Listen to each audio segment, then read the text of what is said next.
GNL Zamba BABOON Force, a legend.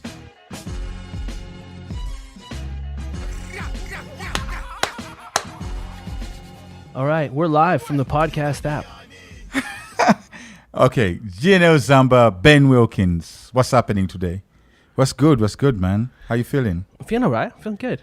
I'm feeling nice good day. too. Yeah, it's a nice day. Cold weather is finally behind us. Mm-hmm. I'm happy for that. And yeah, generally feeling good, great about myself. Good. I have a very successful podcast online, if you don't know.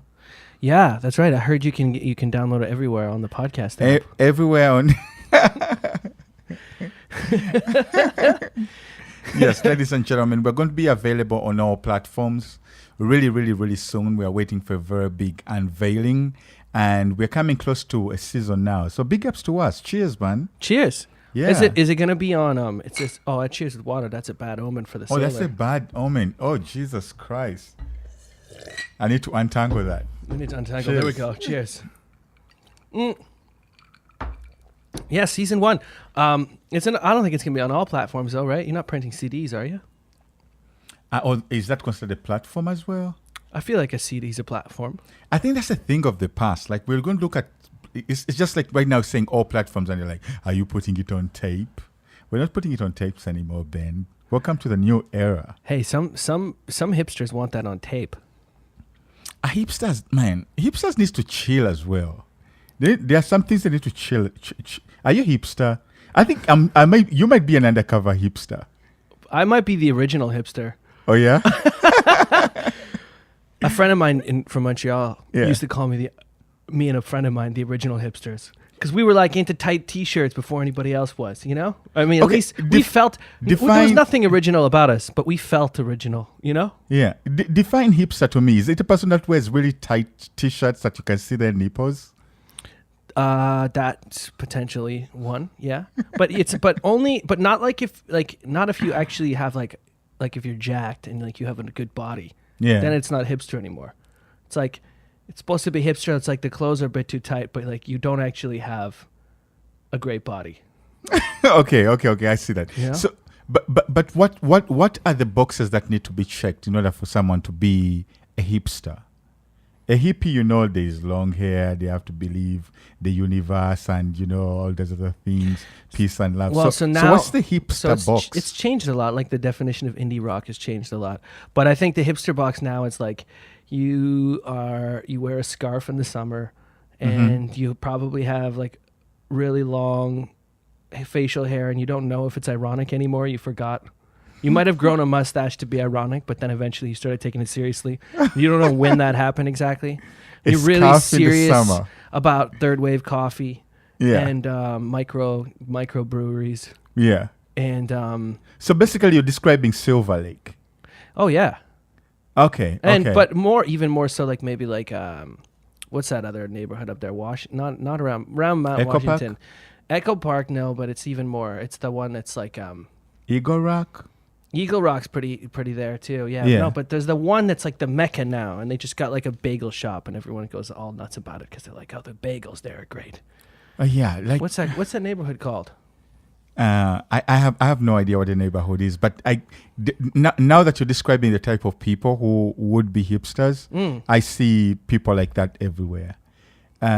One time we went to this place which makes alcohol out of vegetables.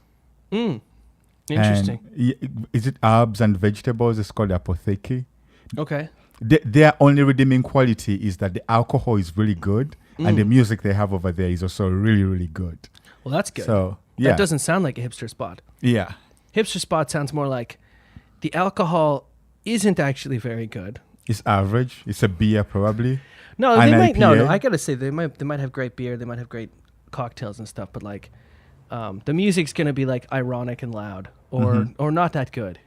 Okay, let me say the hipsters had a certain era they represented. The hippies had a certain era that they represented. Yeah. Or that they sprang from. Yeah. Do the hipsters come from a certain era? I don't know. I think it's like I think it's just a sign of the times. Like it's like an attempt at counterculture in a more or less meaningless time. Yeah. So would Jack Black be a hipster? I don't think so. What would Jack Black be? A comedian? Would what's his name? Russell Brand be a hipster? Kind of. Kinda. Okay. Kind of. I mean, I don't know. He's also kind of a funny one. Yeah. Did you see him lately? He's gotten all like spiritual. I think He like wears like robes like a monk. he has always been on that spiritual tip though. Really? Yeah, he has always been on the edge where he's just about to tip over into the spiritual side. He's He has kinda always got been that- a very Like a cult leader spiritual person. A cult leader personality, maybe I could say. You could say free. Free? He might be free, because what you're terming as weird, and he's into this like cult leader kind of dressing. In some other places, it's just a normal day. A person wearing something on a normal day. Sure. But just because you're used to seeing people in a trouser and in a shirt, you might see it as weird. Of But course. if of you have to course. change the location, But and if you grew up also in a place where everyone wears jeans, Yes. and you decide to start wearing dresses every day, yeah, you're doing that on purpose. yes, You're Yeah. making a statement, right? yeah, Like, of course, we're constantly being informed by our environments. yeah. I But- think. Yeah, you're constantly being informed by your environments, but also the true artist in you is always the rebel. You So always want to be different. you always want to go David Bowie a little bit. Yeah, exactly. Like where a thunder sign coming across your face, wear some spandex. It might seem strange, but it's artistic. It feels very artistic. Yeah. Do you have do you have hipsters in Uganda? I wouldn't be able to tell, because in Uganda, like, somebody would be a hipster in the morning, a hippie in the night, and could be a Brooklyn dude. You could mistake them for a Brooklyn dude in the night, or I don't know. Like, you can't really tell with Africa. Like, things change every hour and the moods change. Like, people do not really stick to only one thing to define their whole. That's cool. Yeah, That's cool. yeah. And There's sort of a weird thing I feel like with humans where like we want to belong, and one of the things we do to belong is sort of narrow our own preferences. We kind of like we write ourselves, and we make choices based on as if we were a character in a book, and we probably respond to other people's expectations of us too, right? Like it takes a little bit of resistance to be different. You have to kind of like to really be you know authentic, if such a thing is even possible. yeah. So a lot of the times we kind of want, people look for conformity. They want to belong, right? Yeah. So something's They want to belong, but they also don't want to belong. They want to keep some sort of uniqueness. Authenticity is one of the hardest things to ever be. Authentic is one of the hardest things to ever be. There's this clip that I usually see on the internet that floats around, where it's Bruce Lee, and is describing to this interviewer that he was struggling with being authentic, and he was struggling with just being his own true self, and saying that every time that he was in front of a camera, he had to pull these moves and flashy moves and put on an act, put on a show that he wouldn't normally do if he wasn't in front of a camera. So would you term that as authentic, or is being inauthentic? Is it just doing his job? I don't know. I don't know. I think we're pretty complicated, and we move around a lot. Like a lot of times a lot of times people get criticized for like being a certain way with a certain kind of person, and then like being different with another kind of person, right? Yeah. And I think that's just normal. Yes, Like I think that's just normal. I think we should begin by trying to attempt to define what authenticity is. What is authentic? Because the way that I'm going to talk to a child is going to be different from the way I'm going to talk to, let me say, my boss or somebody who I'm working with. Right. Or it's going to be different from the way that I interact with an authority figure, like a father or a police officer, or I don't know, a politician or something like this. They're all going to be different jackets or different hats that I'm going to put on. But that doesn't mean that I've sacrificed who I am. I'm just making it easy for other people to go by, right? Yeah, well, I feel like it's also you're making sure that you're understood, right? Exactly. Like what you're kind of only as useful to the world as the way you are able to communicate and the way you're able to present yourself, right? We're all beautiful snowflakes inside, but you can't hold the world. Did you just describe yourself as a beautiful snowflake? Yeah. Oh, damn. Well, Ben is a beautiful not just snowflake. me, you too. I'm a beautiful everybody. snowflake?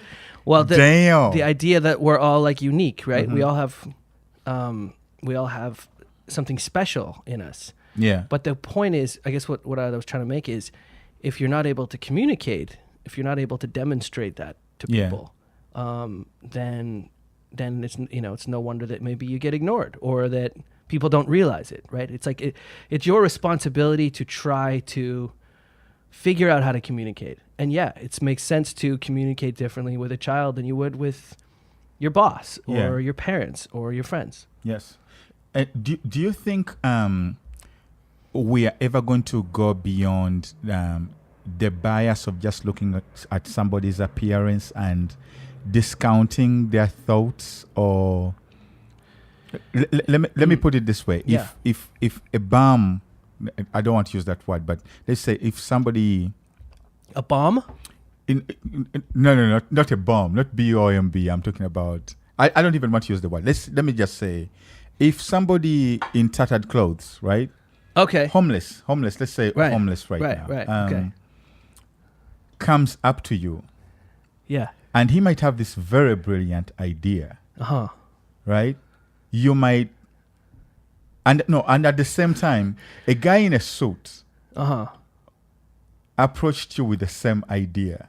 You might put more weight behind what the guy in a suit is wearing over the homeless guys.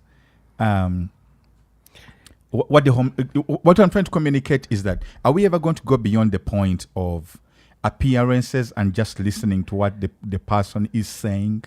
Well, so I probably don't trust the guy in the suit very much at all. Yeah. And the guy in the You're trying to be smart. no, and the homeless guy probably has nothing to lose, so at least I'm gonna like listen to him. But you're right, I might not. Yeah. I might not want to follow him to a second location. That's funny. No, it's an interesting question. Yeah. This is a huge question I've been wrestling with lately in terms of we're in this time right now where there's a lot of emphasis on identity. Yes. Right. And I've been wondering a lot about identity and like, is the end of racism a point, let's say, where like there is no identity, where like it doesn't even register that those differences are relevant. Yes. And we're only listening to what the person says and how they behave or whatnot. Exactly. Yeah. Is that the idea, or is the end of racism a point where everyone keeps their identity and values them, or let's say their group identity in that case? I guess do you know what I'm saying? Yeah, It seems like I know what you're saying. And I'm also trying to think about it.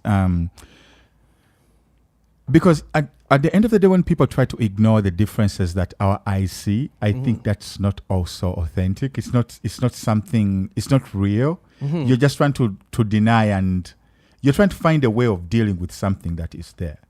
But the mark of not being racist is recognizing that difference and just knowing that difference is there, and knowing that you're different, but you can relate. Right. You have several other things in common, or you may not even have anything in common, but you just have the respect for that person's values and what they look like and what they like, things like that. Right. And like this there's always a statement of "I don't see color."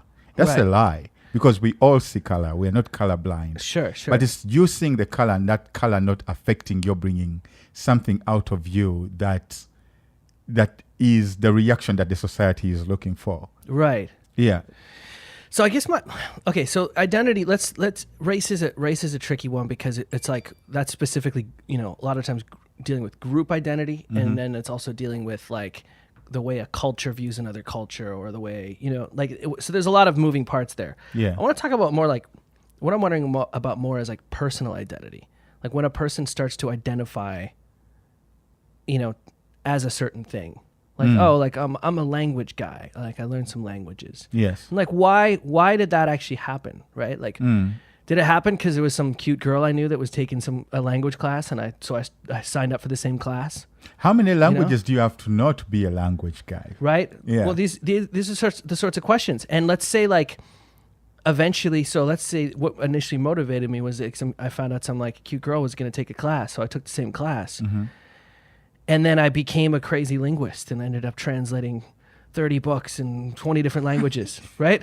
Just for the love of this girl. Just for the eventually the love of the language. Yeah. But what if what if that didn't happen? Like, would the whole time when I didn't go do those other things, would I be officially like a linguist that was just dormant? Like I was that guy, but it was inside of me and I never expressed it. Well, here's the thing. When it comes to personal identity, there's so many things that I read online, and there's so many things that we are told. I don't know what the basis of these things, if they are true, but we are all told that we have infinite possibilities. And when a child is born, they can become anything that they want to be, until they grow up at a certain point, and then they begin seeing certain things like physical limitations or geographical limitations. There could be financial limitations, economic limitations. But when a child is born, they believe that you can have all these other abilities and work on them until you have expert level. You think children believe that? I don't think children believe that. I think the society believes that. You think society tells children that, even though they know it's wrong? Yeah, but I'm talking about in the extent of let me give you an example. There's a guy in South Africa called Pistorius. Okay. So Pistorius is this dude who is a runner, one of the fastest runners right now. Now that dude, marathons? No, he runs like 100 meters, 100 Okay. meters, but he runs on blades. That means he doesn't have both legs. Okay. Now, imagine Pistorius. Is this the guy that went to jail for killing his girlfriend? For killing his girlfriend. Right, Yes, right, yes, okay, yes, yes, okay. that dude. Now imagine like Pistorius like being a child with no legs. Society would automatically say there's no way you're going to become a runner because you don't have legs. Yeah. But if you tell if Pistorius' parents told him, you know what, from the moment that you're born, everything is possible, even if you're lame. Pistorius and the zeal and the love for running would lead him to look for the technology to aid in his running, and now is a competitive runner. You get what I'm saying? Like it's already in you. So even as you're talking about the language, and even if it's this girl that led you to discovering that linguist was already was existed in you.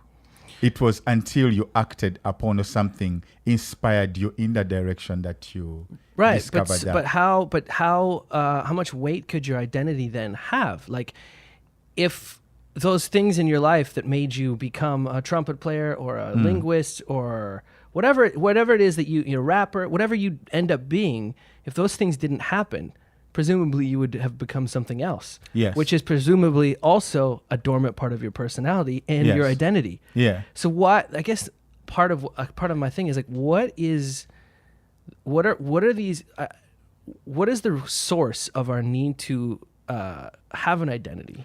Maybe we're identifying identity wrong. Is identity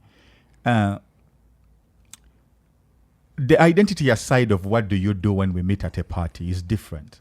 Oh, I'm Ben Wilkins, I'm a producer, and I surf every weekend, blah blah there blah. You go, right. That's what you do, but your identity is different from what you do. I would like to believe your identity is different. So how do you define identity, and what? I don't think I have a concrete answer, but I think your identity should be something besides what you do, besides your daily routine. It's how you would react. Is how Ben reacts to situations, different types of situations. That's who you really are. Oh, so you're okay. Because I feel like identity is generally a superficial description, right? But more than that, it's how you characterize yourself, how you group yourself, right? Like you can identify as gay. That's like, you know what I mean? Yes. You can be gay and not identify as gay. Yes. That's like how you want, maybe it's a projection. Oh, you how can you want be the gay world and not identify as gay. That's interesting. But then your authentic self would be gay, right? Well, this is the whole question. What's the whole point of like you identify yourself as a Golden State Warriors fan. Mm-hmm. Like that's like a huge part. You got the memorabilia everywhere. Yeah. Like for some reason you've elected that thing, Yes. that team that you don't even play on, Yes. is a part of your personality. Yeah, but Like what in an almost cultish way. in a right? cultish way, and I understand that someone could be a Raiders fan and whatever. But let's just say, in the interest of the argument, that the Golden State Warriors is what you identify as a fan of. Yeah. But what you're really a fan of is the basketball. Okay. I don't agree. You don't agree? I think No. that's the core of, if you were to choose between. If that was the case, Yeah. then Golden State Warriors would watch other teams play too. And a lot of times fans of a team will just watch their team. Like I would say most cases that's it. Like the Dodgers are on, I'm going to watch the Dodgers. But it's not the Dodgers, whatever, I don't care. At least until maybe like, the playoffs when it starts mattering, then they might start watching. But like generally, there are sports fans, and that's how they identify. It's like I just love sports, sports. Did you watch this movie which was called Identity? No. Did you watch that movie? No. Is it Oh my God, there's a very interesting movie. I think it came out like around 2000 something. I might be wrong about the year. I think our secretary can pull it up. Like there's this movie called Identity, and there's this guy called Loleta.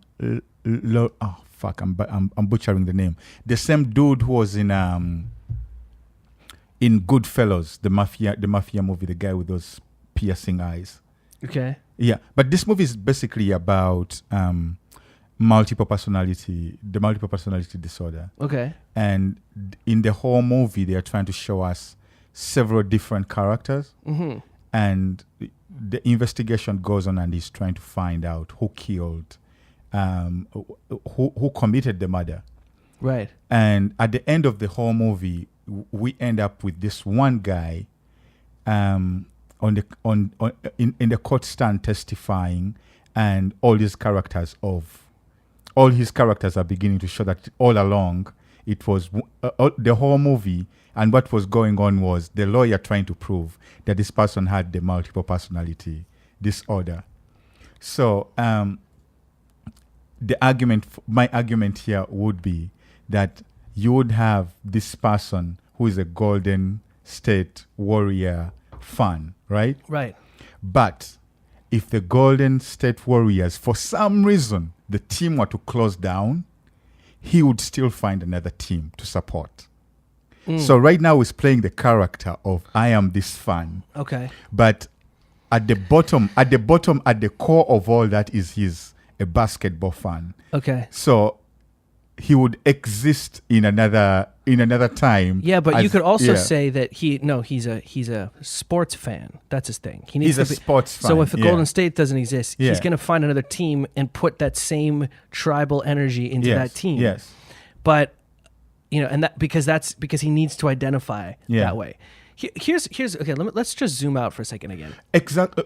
Oh, go ahead. We are kind of connected because I was also trying to zoom out, and as we are zooming out, let's put it this way. Okay. Remember when you said there is this need for us to identify with one thing and cling on to that one thing, and then we end up alienating all the other things just to be able to identify as one thing. We define ourselves by what we are not. Right. So if you zoom out of your guy that loves the Golden State Warriors, then you have another cluster which is bigger of guys that love basketball. And if you zoom in after that, you're going to find guys who love sports. And us as human beings are never... It's a mistake when human beings begin defining themselves by just one circle. I'm a hipster, I'm a hippie, and that's all that I am. I believe our identities are all Venn diagrams that interlock. Yeah. Yeah. Like you could be a guy that loves basketball, but at the same time you support the Raiders and you love NASCAR. Oh, you could there are so many ways to exist. Like what were we talking? Who was that guy? The comedian, Katy Perry's former husband.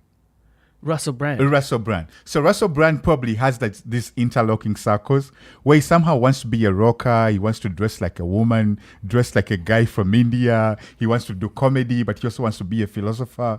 Those are like so many interlocking circles that maybe our mistake as, especially these times, like the times that we are in, is we are trying to find a box to define something. Yeah, something. I agree. I totally agree with that. Yeah. I have a philosophical question on top of it, though, and this is a thing that, so like, growing up in the '90s, coming out of the closet as a gay person was a really big deal, right? It was like, I remember the first time somebody When a did gay you come couple out? kissed on TV. When Was did you that? come out? When did I come out? I didn't come out. I'm not gay. Okay. But it was a big deal. It was a big thing. Yeah. And I remember thinking like the sort of gay rights movement was I had a bunch of friends that were like very involved in it, and it felt like so exciting, right? Like this is an important thing. The world was going to change.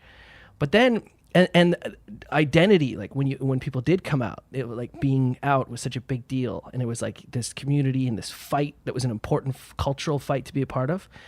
And if you try to think to the end of a fight like that, if you actually end up achieving a world that's completely tolerant and completely supportive, and being gay is no different than being heterosexual, or any other completely moot point, that there would be no hatred or animosity or fear or homophobia or oppression whatsoever, then suddenly does that identity as a gay person matter less? Do you know what I'm saying? Yeah. I'm like, is that the goal? Yeah. Is the goal to get to a point where the we're goal so tolerant of each other? Yes, and accepting that these identity things are just kind of little things. Yeah, there are people who identify as black, there are people who identify as white, there are people who identify as gay, there are people who identify as Christian or spiritual. But then there are people who identify as all of those circles. But the thing is that we're trying to get, or the goal of the world for harmony and world peace to me would be all those circles existing, and you wouldn't even turn and look. Right. Yeah. It's something. But would it? I wonder if it would matter less to people in those groups. Like, if you get to that point, matter less. Let me give you a personal example. Okay. Like sometimes you at parties, and there are people who are curious because someone is coming from Africa. Right. And sometimes you are at the party, and people are not only asking about Africa, but because you're the only black person at a party. Sometimes it's interesting to explain how Africa is, how being the black experience is.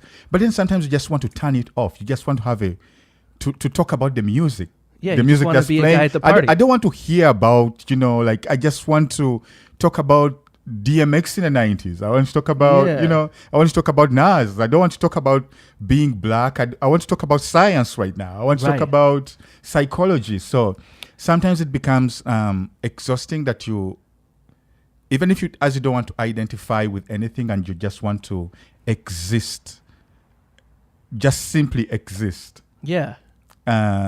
You're forced to have to explain. So for those people, I don't think you're also the ambassador of a group of people. You don't want to be the ambassador of a group of people. I'm not here to save the world. I'm just here to live. Yeah. So I think even for those people, gay or spiritual people or black people or whatever circle people are trying to put people in box. I think whatever people are trying to find for some kind of identity, acceptance, or equality, they just want to get to a point where their identity is no longer a thing to fight for. It just has the same equal treatment, and it's nothing they have to defend anymore. I think that's what I think. And I wonder. I mean, I don't know, because I don't feel like we've gotten to the end of very many of these things. We haven't. But if we did, then that's the question: is would it matter, or do we invent new things to identify with? Like to me, a lot of sports fandom seems so crazy almost that it looks like a model tribalism. Like we don't have small groups we don't have many excuses to band together with a bunch of dudes and go like, yeah, Yeah. So we make them up. We cheer for a team we're not even on, Yeah. and their victory is our victory. Yeah. And we get to have this simulated war. Oh, in London, it's not even a simulated war. Like, like their teams, what do they call them? Derbies? Where like they're from the same city. Right. But just because every time they meet up, there's a brawl. There's actually a brawl. People lose teeth, and some people actually people take pride. and stuff, People take pride in having fought. My memory is so bad, but there's a series of 3 movies. I think it's called Hooligan or something like that, where it's just about that tribal love for the sport that goes even beyond playing they don't even play the football, but they take it from the stands to the streets.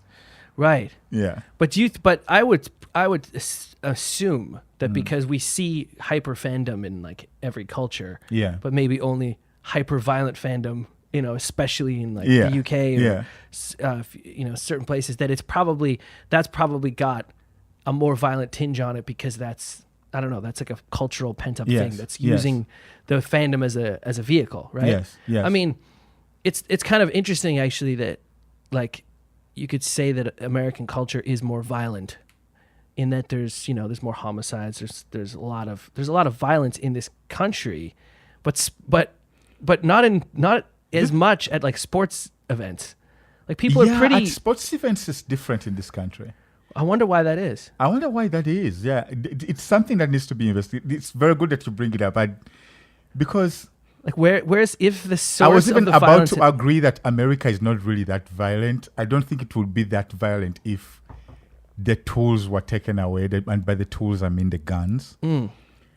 But you don't see that much violence at sports events. You'd think that people with all that passion would go up and beat up the other group or shoot it up, but that doesn't really happen. Maybe in it's the like US. a group thing. Maybe like the individuality of American culture makes people like have more like contentious feuds man to man, but like there's less of that kind of group energy. Like, let's maybe I think it's like I had a friend who told me at one point he was at a party and there was like 30 people in the room, and he was like, you couldn't ever see this in the UK. I was like, what do you mean? He's like, there would be a fight here for sure. Like with just a bunch of people in a room with alcohol. Yeah. There's going to be a fight. Oh my God. One time I was traveling in, we were sharing a lift. And one of the dudes that was picked up happened to be this guy who was supporting a team in the UK. And it wasn't even like one of those recognizable teams like either Arsenal or Man U. Shout outs to Man U. Man U is the best. Chelsea. But he was supporting something as shitty as Tottenham Hotspurs or something like that. But he was so passionate about what he was talking about that I could hear him through my headphones. That I put off the headphones to hear if he was about to hear what was really happening on the other side. Because he kept on batting the seat in the front. He's like, and this fucking coach brings in, let me put name X, brings in name X when I would have put in so and so. This went on for the whole entire journey to the airport. Oh, wow. Like that kind of passion coming out of maybe the American, maybe the level for love and love for soccer is way different. Like, I don't mean to say football because the UK people also get pissed off when you call it soccer. The love for football, for like UK football, is like more passionate than. Yeah. It's interesting though. So like you're talking about the different spheres, right? If two people that are into the game or that have that, that let's say have the overlapping Venn diagram where they both love the game, then that conversation to the airport where the guy's just talking about this team, then it makes sense. But if you like don't care about sports at all, and that guy's just like talking away about like how outrageous this thing was, it's like it means nothing to you. It meant nothing to me. I was just amused by how passionate someone could be. Yeah. Like literally, his face had changed color. He was banging on. He was literally so pissed that they made the wrong substitution and they considered a goal. Like that was his whole frustration. It's interesting. Yeah. So I don't know what it is. Yeah, but identity. You're talking about. You're using a sports salon, but It's that extreme identifying of with something, and not recognizing that we have several Venn diagrams that interlock. Right. It's getting so obsessed with one box. Let me say, right now we have religious extremism, not only on the side of the Muslims who often get the worst of it. Sometimes we have Muslims being put in that box of, oh, that's the religious extremism, but we also have Christian extremism. We have Christian extremism. We have, let's just term it as religious extremism. Right. It's on both sides. And the danger becomes when you do not recognize that, okay, this one box that I'm identifying with, which is my religion, also interlocks with other boxes, which could be that I'm a father, the other people are also fathers. I'm a daughter, I'm a mother, the other people are also mothers. You know, you don't interlock with these boxes of we are all human, or maybe we are all Iraqi, we are all from Saudi Arabia, we are all from America, we are all from the UK. If you interlock on one box and you can only identify with fewer things than other people, then you begin traveling into dangerous territory. You get me? Yeah. Yeah. Somebody just brought this up to me recently. So like a visual of this is kind of like, you know, those court jester hats? The court jester hats. Where it's like the ones which are like, it's kind of got like it's like, let's say, a regular hat, but then there's all these points that come off it, right? Then they come up, and as they get higher, they come to a different point, right? oh, so it's like it's like a Shakespeare hat? Kind of, yeah. Okay. So it's used as sort of a visual representation of extremism in a religion or an ideology. The more extreme you get in your view, the higher to the point you are in the hat. And the fewer people you can fit up there. Yes. The fewer people you can connect to. Yes. The fewer people you'll agree with. Yes. The fewer people you'll have access to. In a mental space. Yes. And as you get less extreme, you go down lower into the And hat. it becomes wider. And it becomes wider, Yeah. and then you can accommodate a lot more people there. You can have access. You can reach a lot more people there. Yeah. So that's kind of all. And then it's all sort of coming from the same head. Yes. So like all the different religions are different points. I really like coming that. off What of do they call it? They call it. like a jester's hat, It's or called- a it's like a called- joker's hat. Yeah, So is that the theory that explains what we're talking about? it's just a visual representation visual of Yeah. as you get more extreme in your views. Yes, you yes. actually limit yourself To being yeah, understanding the people. man. Yeah, that's very true. Which also, in terms of that identity and the cost, let's draw the court jester's hat, to even broaden it up a little bit. Okay. The most conservative people that you find who are so bent in their beliefs and are not willing to open their minds to anything are the people who have the least kind of interaction with people who don't look like them or believe what they believe. Right. And most of those people are found in rural areas. And this is not an elitist thing where I'm not talking about one's level of education. I'm not talking about one's level of, what social circles you hang in. This is different.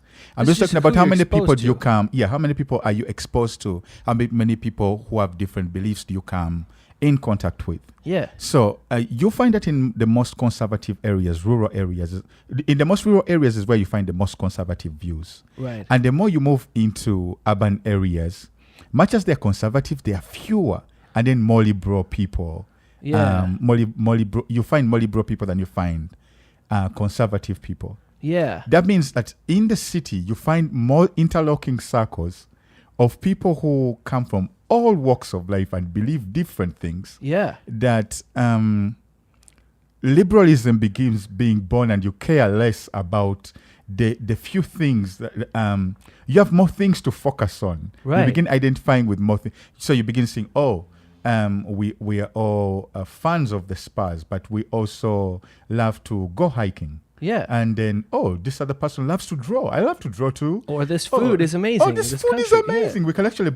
And he loves to dance. He loves hip hop. He loves to go to the club. Oh, he loves like live music. Right. Oh, he loves the ocean too. Right. Oh my God! Like there's so many things to get into, Yeah. other than we are potato farmers Yeah. and we only go to the church on Sunday and this is how we've always seen things, and this is how things will be, and this is how things will always be. So a couple things on that. Like, a huge part. I have a lot. Like, I feel like it's important to make a distinction between different types of racism. Let's say, okay, and a lot of times in those rural communities, you have to imagine that they don't have any. A lot of times they don't have any exposure to different cultures, different races. Yeah. So they have what I call accidental racism. It's not from a mean place necessarily. Yeah. You know? Explain it. So accidental racism to me is just lack of exposure, having not put you in a place where you get over some of your own biases. Okay. So some of those biases may be just like straight up, oh, I've never seen someone that looks and talks like this before. Yes. But most of, I think, a lot of racial bias comes from however our worldview is constructed. Yeah. And in places like that, they don't necessarily interact with lots of different folks, but they do have the media.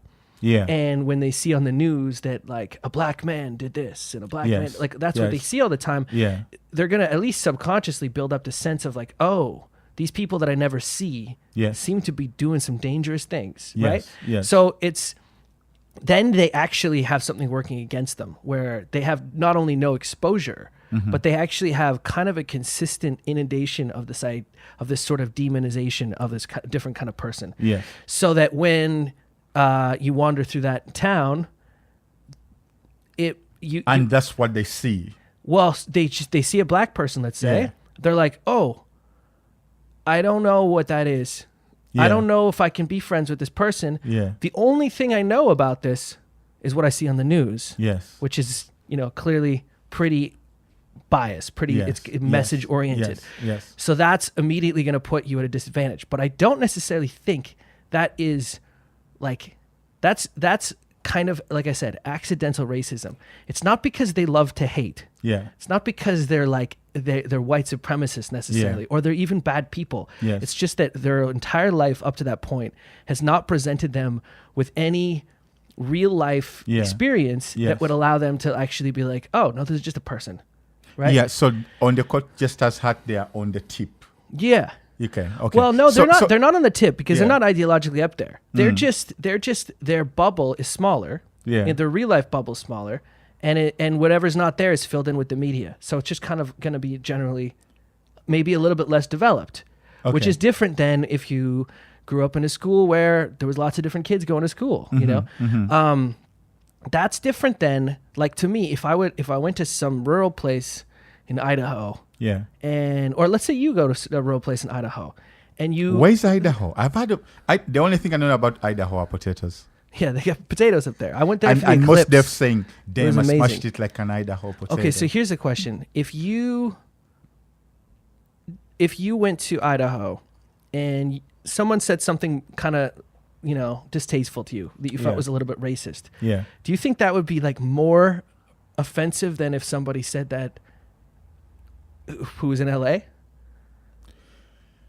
That's the thing. I don't know, but now that you explain it, that way, I would be more disappointed with the person in LA because I know the person in LA right? should know better. Yeah. And the person in LA should. I mean, maybe even LA is not the best example because you can drive your car, right? Yeah, there is still a fair amount of segregation in the town here. Yes. You could just hang out in a circle of people that look like you. Yeah. But like, let's say New York City. Yeah. If you're gonna say something really bigoted in New York City, you kind of like worked on that a little bit, like So hold on. Yeah. So there is accidental racism. Yeah. We already know there is institutional racism. Right.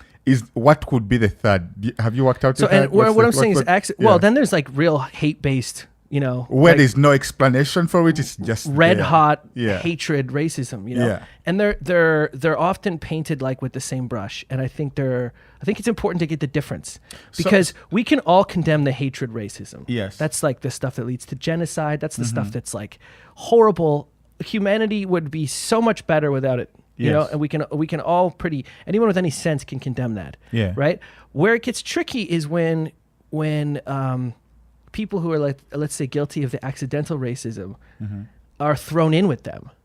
because they're not. They're not are you those saying folks. that there's hope for people who have the there's more hope for the people who have the accidental racism than the people who have? I would say it's night and day, the difference. It looks the same, maybe. It doesn't even look the same, actually. But, like, it might feel the same. Yeah. Especially if you are buying this message that, like, there's tons of racism out there and there's tons of hatred just because of the color of your skin. Yeah. If that's the mess, and there are those folks, for sure. Yes. But I think there's a lot of accidental racism that gets confused as real hatred. And Yes. they're different. Yes. Do you know what I'm saying? It's like it's like a I think if we have misunderstanding versus if we are to begin dividing up the racism pie, I think it's not a pie. I think it's like a level. Like you think it's like, you think it's like you can get like you think it's like a pyramid, or do you think yeah, it's like a pie? you What can do get your think it black is? belt in racism, maybe, you know. Like like This guy is so like racist. he's so fucking racist. And do you know what racism comes in all shapes and colors. Like most of the times we concentrate on white racism, but racism that comes from white people to other people. But there's all sorts of types of racism. Right. Although the most pronounced and the most talked about, the most prevalent right now is of white people to all these other subgroups. Right. But there's racism that comes in from, there are black people who are racist to white people. I've experienced that because I have an interracial. My relationship with my wife, we are both coming from two different backgrounds. There are people who hate her people, who are white, and then there are people who hate me because I'm different, and then there are people who just don't look at our couple as something that could exist, and then there are people who, I'm kind of losing my train of thought here, but there are so many subgroups of and divisions of where you could get the racism. You feel like you've had racism like towards your wife who's white Yes, from yes. black people. Yeah. From black people, I believe I've seen that. And I've also seen racism where a white guy was racist to her, but because she identified as Jewish. Right. Like before she identified as a Jewish person, all was G, but Oh, the moment, interesting. yeah. Like, and in the middle of a conversation. Like it was noticeable. And yeah, it's like very noticeable. And I've been in these conversations where sometimes it's either person identifying that I'm with a white wife and that somebody is black, or sometimes we're in a conversation and the other person realizes that my wife is Jewish, and then you just see it change in their face. That's funny. Yeah. I mean, it's not funny, but no, it's not funny, but it's funny as well. Like when you Right. recognize it, right. and sometimes you just So see. what category would you put it's- that in? I don't know. That's the struggle. That sometimes I just look at people. There are people that I look at, like Yeah. when I see like Dark Dynasty people, I know that's that kind of like Dark Dynasty, like the people from like those rural areas. You even feel sorry for them. You feel sorry for them because they haven't seen that much of the world to even know if what they believe. They don't. A false narrative informs their beliefs. Right. You get me? But they're so entrenched in it, and they believe that's the only way to see the world. Right. I don't know if I ever told you this, like being so close to the canvas that you can't see the bigger picture, but you're convinced that the only thing that you can see through your through this box is the whole world. Right. And that's a false narrative. Well, So- it's. I mean, okay. So, Yeah. question, because I So I agree with you in that life should Yeah. be rich and full Yeah. of variety, and all Yeah. that's really good.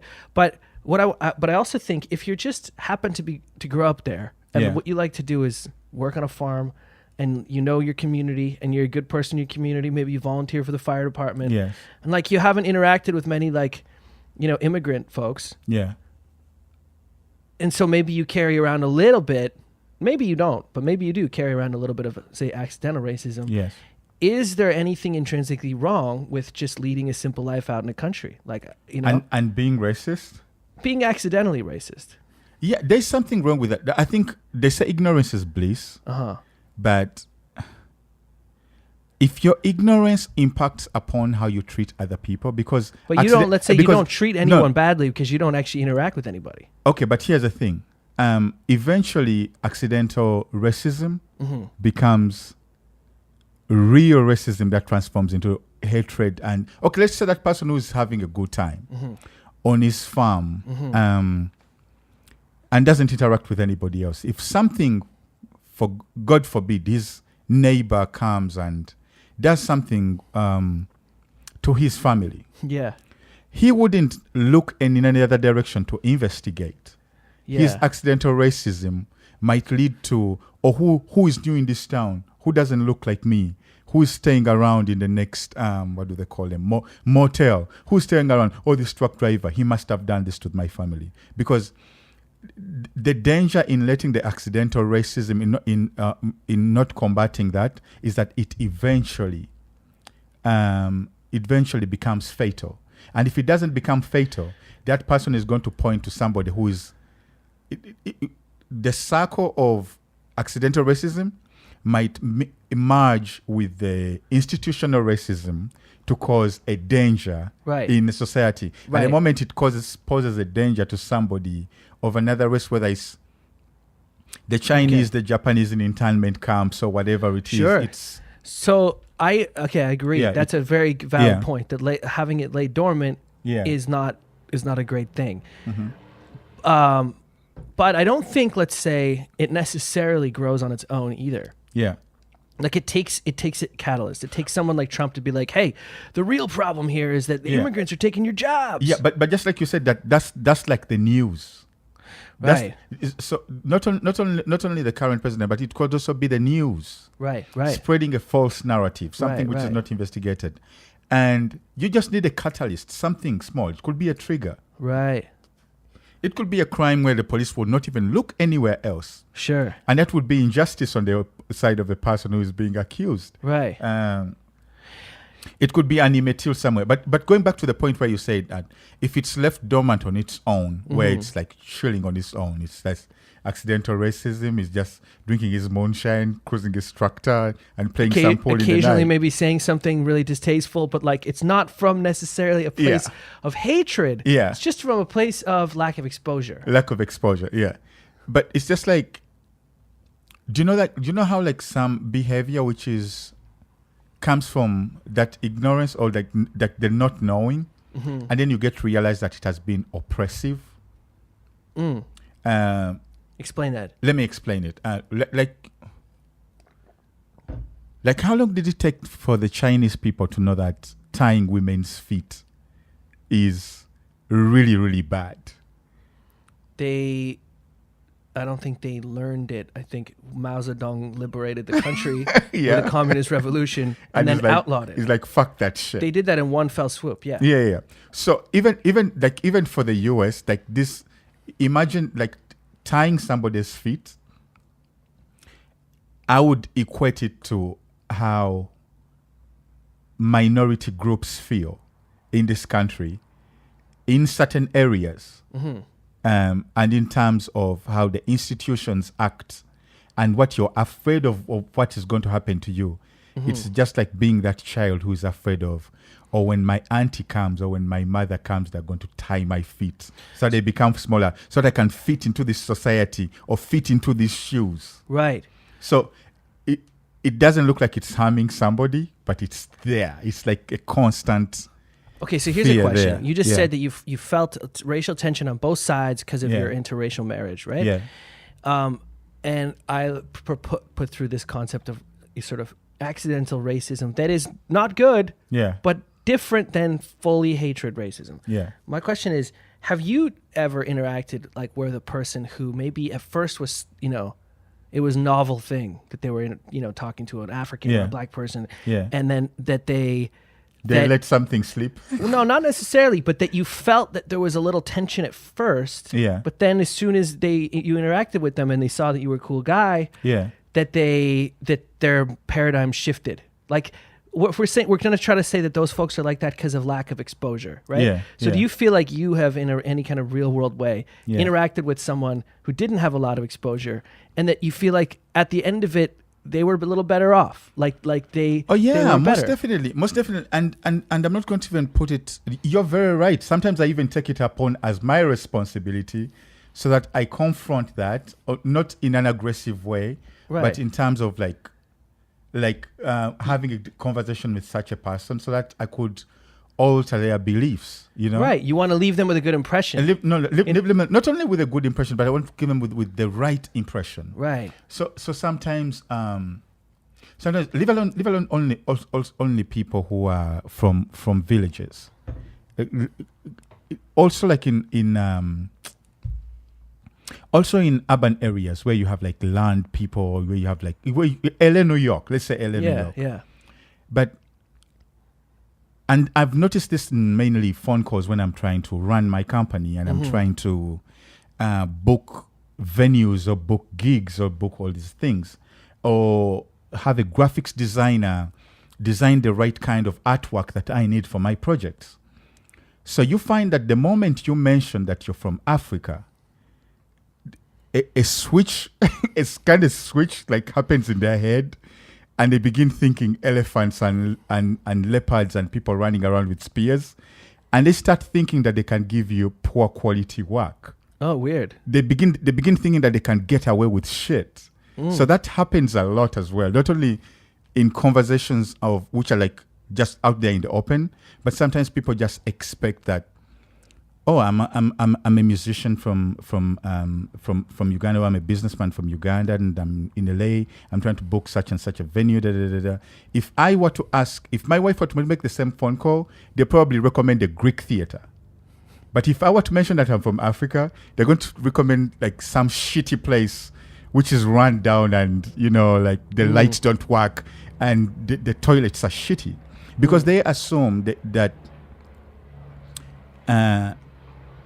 because it's African, the quality has to be substandard. They haven't been as exposed to Africans who have some wealth, or Africans who want better things, or they haven't that's also accidental racism in a way. Right. That they wouldn't recommend something of a higher quality because they expect that Africa is put in a box of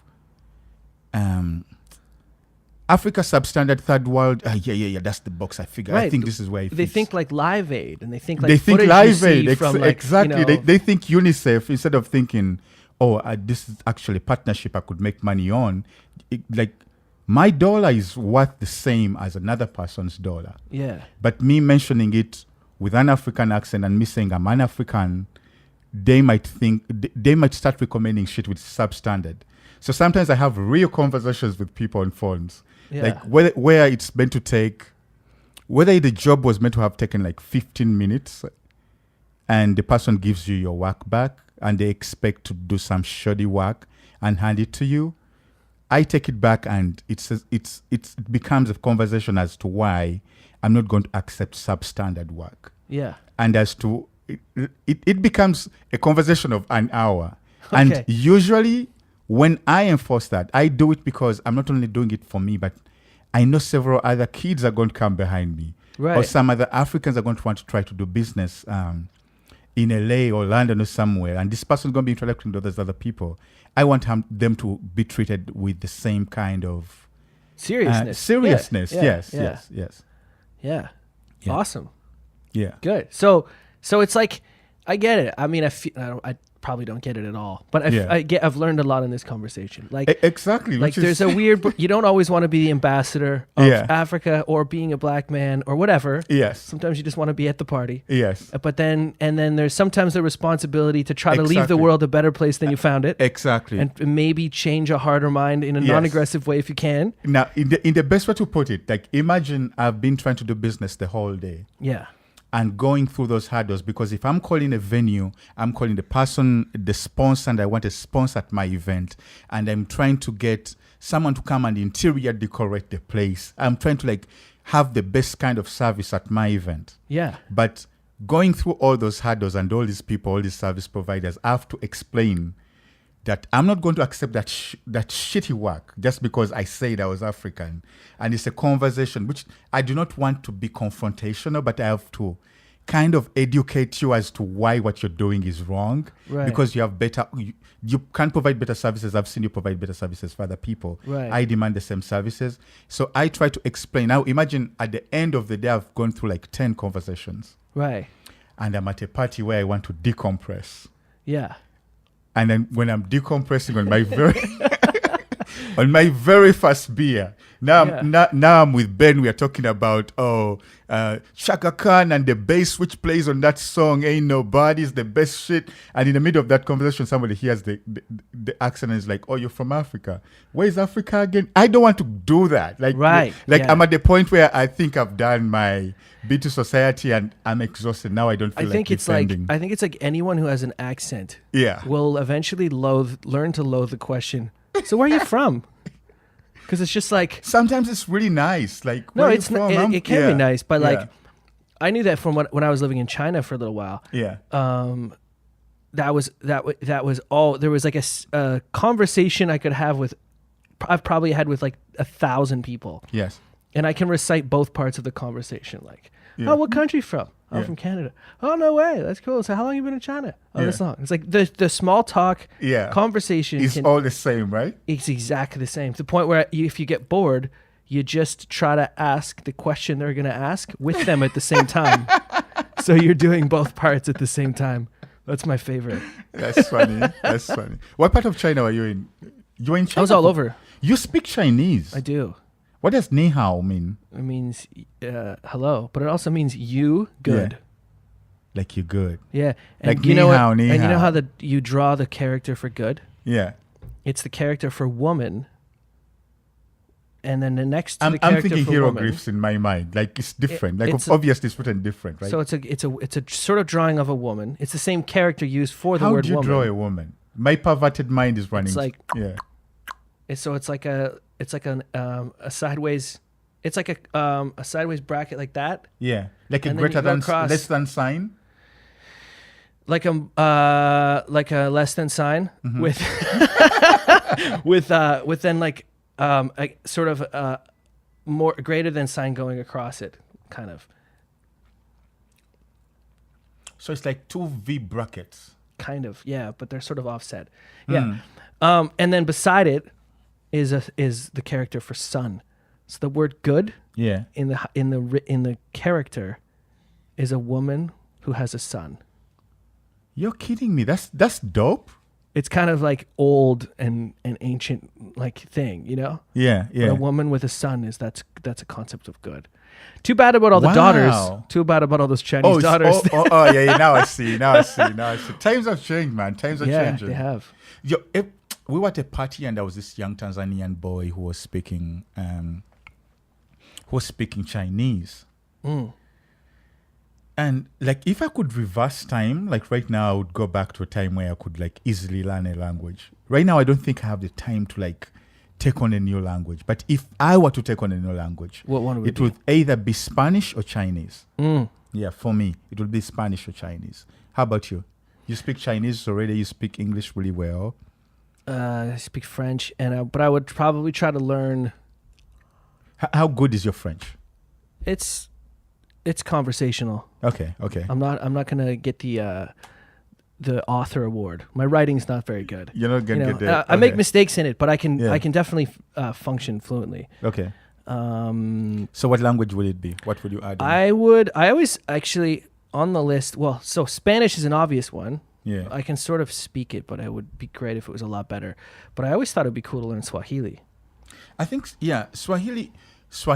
I didn't say Swahili because I'm ashamed that I speak very little Swahili, but I understand it. Okay. So I only need to go. I'm planning to build a house in Zanzibar. At least at one point in my life, I'm going to be living in Zanzibar. Zanzibar is like right on the coast, right? It's like right off the coast of Tanzania. Right. And yeah, and I think there's plenty of time and chances for me to learn Swahili. I discovered something which was very interesting about Swahili yesterday.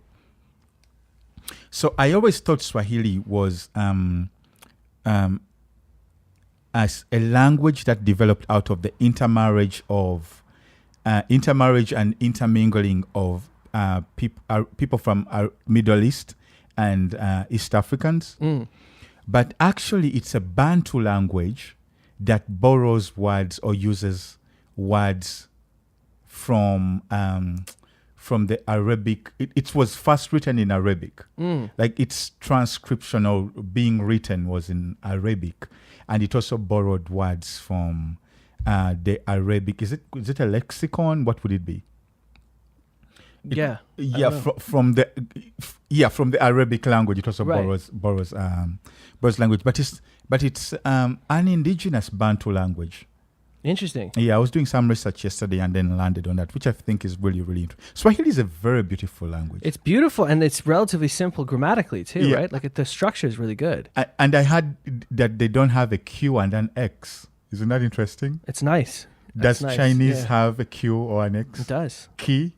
Like chi. Chi. Yeah, like chi is excellent. And chi is, if I'm not mistaken, that's the energy for good. Xi. No, that's, or am I mistaken? Xi would be like shi, which is like the verb, like could be the verb to smoke. Yeah, okay. Or so if I moved over to the streets and I wanted some smoke, like I wanted some good marijuana, and I mean, marijuana in Shanghai, could I just say shi? No, you'd have to say dama. But like if you said that, you could go to jail. They don't do marijuana in China? You're not supposed to. Interesting. So what is it grows is everywhere, it because though. of the opium and how the history with opium Yeah, okay, it's related to that. Drugs are kind of a big no-no, but it's around. You can find it, and there's little cafes in Shanghai where you can probably get away with smoking a joint. Okay. Yeah, but it's sort of the kind of thing you don't want to be caught smoking a joint. I heard it's death penalty out there. I don't think so. No, I don't think so. No, you'd probably just Is go it away to jail for a long time. But I heard that they have like really pretty strict drug laws in China. Yeah, they'll throw you in jail for sure for a long time. Correct me if I'm wrong. So to our listeners who are just joining us, we're talking about identity and all these other things. Right now, we had a conversation where we talked about accidental racism for a while. And now we're on China. Accidental racism, institutional racism, reverse racism. What other racism is there? There's the racism which we can't even put blood a name hot to. red racism, like the real one. Ignorant racism. That's where we go. No. Ignorant racism is sort of like accidental racism. So there's another We're talking kind about of like actual innate hatred. Blue, the blood red. Yeah. The tiki torch carrying racism. That's that's but awful. Doesn't that come from insecurity though? Oh sure, insecurity breeding. It fear also and all comes those from. I think it also. Yeah, it's probably mostly insecurity, but I think it may also just be in our fabric. I have read a few articles that just sort of talk about how like we have a subconscious bias to be kinder and less aggressive to people of our kind, to people who are closer to us genetically. Interesting. So like let's say you and a bunch of folks start getting in a fight. Yeah. What they noticed, this was studied in a particularly violent tribe in South America, if I'm not mistaken. Mm-hmm. And this scientist like went down there, and I guess he was trying to study them for a long time, and he figured out their names and their genealogy and all this stuff that was very complex because these communities are often very, very complex. He noted this was a very violent community, and what he would notice is that people would sometimes intervene and help other people out, sort of irrationally when it didn't make sense. And he connected the dots to suggest that when they do that, it's subconsciously that they're closer genetically to those people.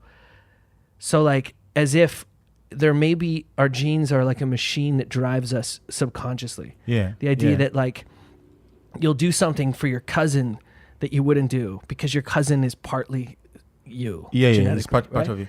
But if that were I agree with that partially. If that were true, how about it's a scary thought. It's a very scary thought, but it's also something that we have seen in several places occurring. Right.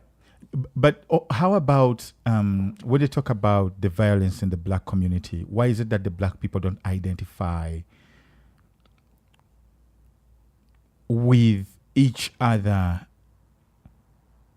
Why are they being more violent? Why are they being violent to each other rather than attacking Yeah. Like, I mean, I don't know. I'm not in a position to even really speculate, but yeah.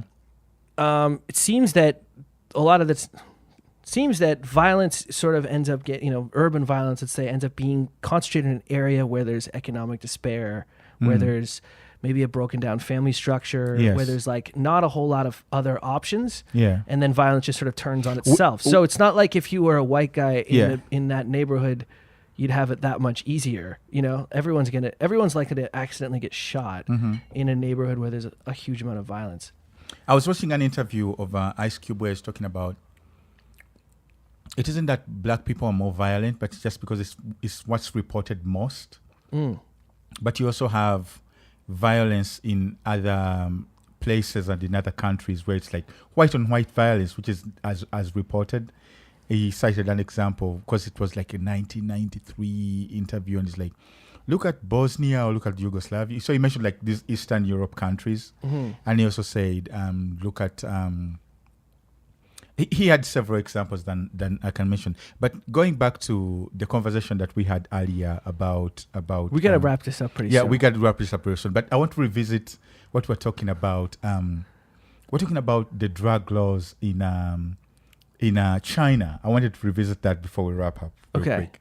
So the drug laws in China. Correct me if I'm wrong, but I think I remember this story where the opium became a thing that almost brought the Chinese empire to its knees, because the people were smoking it all the time and there was no business going on. And it was a thing that was being brought in by the British companies or the British ships. Yeah. So one of the emperors, I don't remember if it was a woman or a guy, but he seized the ships that kept on bringing this opium in. And the British used that as an excuse to take over a small island or even take over China itself, to conquer it and take over the island of Taiwan. Am I correct? You know some history about that? Hong Kong, I think. It was Hong Kong. Okay. Yeah. Yeah, there was 2 opium wars. Yeah. The part of the issue was the British were trying to trade, which they would love. They were doing, with a lot of countries, but there wasn't anything that the Chinese had, or there wasn't anything that the British had that the Chinese wanted. The Chinese were like, we got everything we need. Like cotton, we got cotton. Silk, we've been making silk for generations. We got all the tea we want. And they're like, what? You can't bring us anything. So they insisted on only trading silver, which was costly for the British to only trade them with silver. Yes. So the opium, getting them hooked on opium was like a good way to also have something else they could sell to them. Yes. Because there was lots of stuff they wanted to buy, but they just didn't have that much stuff that they were interested in. Yes.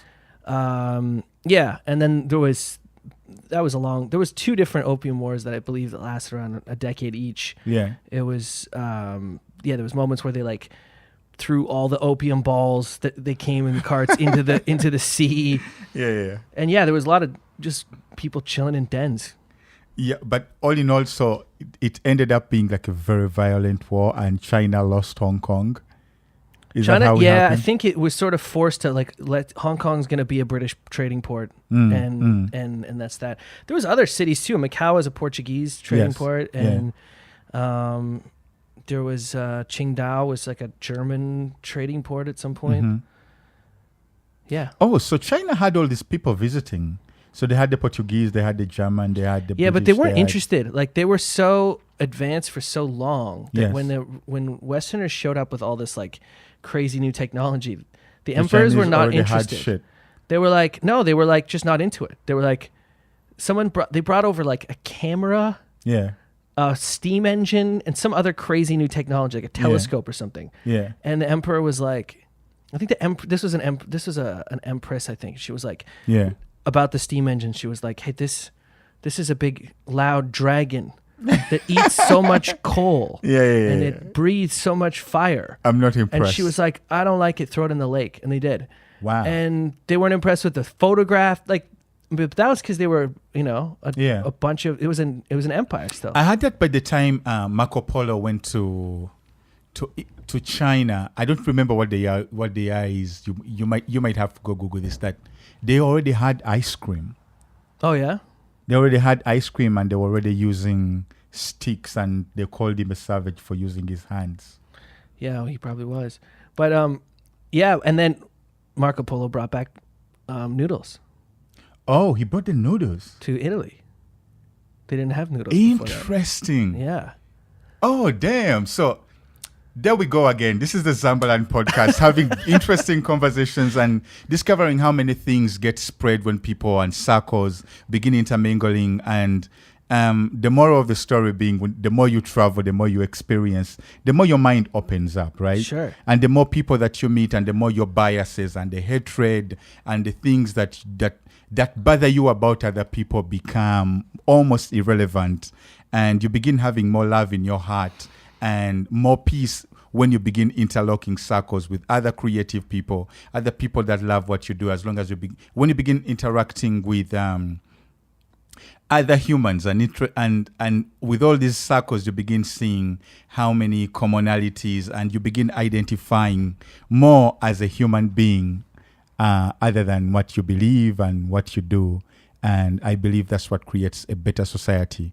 So this is the Zambaland podcast. My boy Ben Wilkins over here, and we hope to see you next week. He has a new EP out with Freezing Rain. Freezing Rain is always my favorite. Is my favorite joint. Nice. Yeah, but it's on Spotify. Check out for Volume 0.